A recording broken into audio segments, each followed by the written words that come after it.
You've heard all about how Ferguson, Missouri has become a war zone. You've heard about how a gun was used to take the life of a young man, Michael Brown, or Big M as they refer to him. But guns have been used to save lives and protect property in that city. This is a story you're not hearing much about unless, that is, you're reading the writings of AWR Hawkins of Breitbart News. He's been keeping track of it all. AWR, welcome back to Smart Life. Good to have you. Good to be with you. It's so funny to me how underreported this is. There are businesses and perhaps countless lives that have been saved because of what they like to call, what the other side likes to call assault weapons, which indeed aren't assault weapons at all. AR-15s, pretty standard issue gun, pretty nice gun if you want to defend your business. If they were banned, those businesses in Florissant and perhaps a lot of lives would be lost, correct?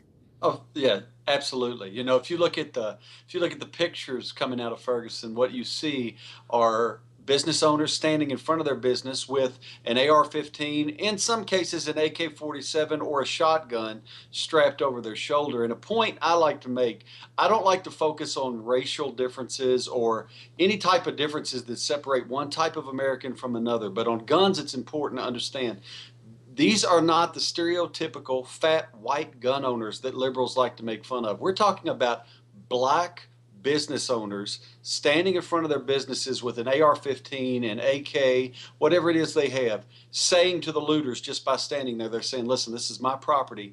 Don't come and try to damage it. It's just a beautiful outworking of the Second Amendment.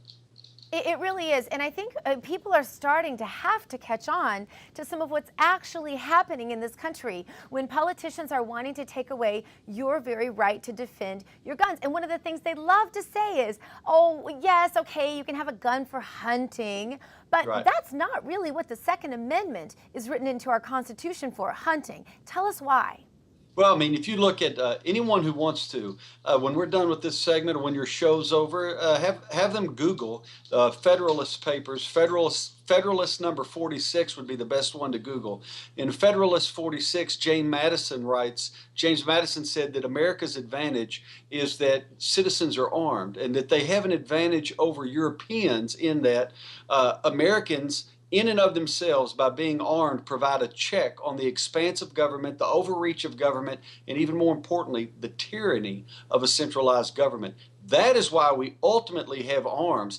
That and personal self-defense, those are the two things our founders had in mind.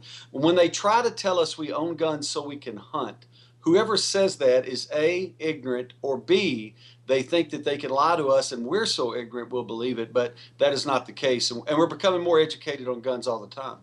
This happened also in the LA riots. Many business owners there, mostly Koreans, defended their businesses and their lives and their families because some of them lived above their businesses with these so-called assault weapons, which actually aren't assault weapons, and we need to continue to make that clear and define that narrative.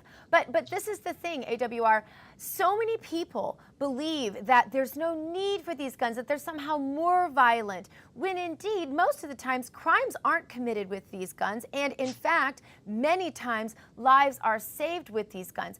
People tend to think they can call the police, and the police are going to get there and they're going to save the day. But in a situation like the LA riots or the St. Louis riots, there's no police coming. It's you defending your business with your gun, or if you're without a gun, guess what? Your business, your livelihood, and perhaps even your own life and family are gone. This is exactly what Andrew Breitbart, the founder of Breitbart News, always talked about, isn't it? Yes, it is. And if you think, Dr. Gina, since the last time I was with you, Sheriff David Clark, Milwaukee County, he's been reelected in the primary, which almost guarantees him a victory in November. But he is reelected after telling citizens in his county, listen, find a firearm, pick your kind of firearm, get familiar with it, because in between the time you call 911 and the time police arrive, it's up to you to defend your life, and you need that firearm to do it. He made Bloomberg and the rest of the liberals so mad by doing this, but the vote on, it was August 11th, proved Milwaukee County citizens get it. They agree with him. They want that firearm to defend their lives in between the time they dial 911 and the police get there. That is a position Breitbart would have supported, and by Breitbart I mean Andrew. Of course, it's a position our network supports. It's a position you support. It's the right position. And now you have more spineless, wimpy business owners considering the proposition of basically inviting criminals into their place of business to prey safely on their clientele. The latest is Kroger, and you've written about it. Tell us.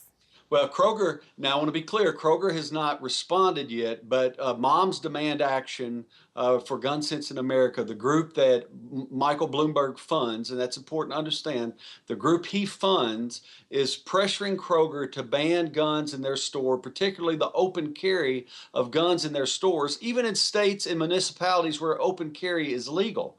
Now, the good news about this is on the very day that their petition began, which was August 18th, on that same day, Fred Meyer's Supermarkets or Fred Meyer's Grocery responded by saying, look, won't be any gun bans from us. We are not going to ask our personnel to go up to law-abiding citizens and ask them not to carry a gun. And I think that's beautiful that on the very day that the petition started, they were rebuked or at least rebuffed a little bit. Now we'll have to see what Kroger does, but hopefully Kroger will go the same way that Fred Meyer went, the same way that Staples went, and though it's widely misreported, the same way Starbucks went. Starbucks did not ban guns, regardless of what Moms Demand says. CEO Howard Schultz said, listen, if you want to carry a gun openly, we will still serve you. He just said, please don't be as flamboyant about it.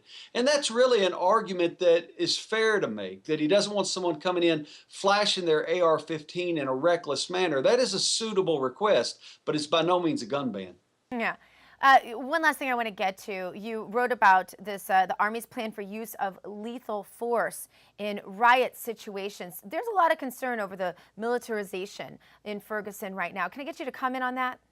Well, we got a problem with there are a couple of different scenarios here that are at work that I've heard people talk about. Now, you have people complaining that the police have so much body armor, so many defensive weapons, and I think they need every defensive weapon they can get, and that does include the body armor and the different gear because they don't know what they face in this situation. At the same time, there is concern that there is certain types of weaponry being provided to police via the DOD that may go beyond what is necessary for a civilian setting. And that includes vehicles and different things that were designed to be used on the battlefield in the war on terror against things that are not seen in a stateside scenario. And so people have a fear when they see this happening.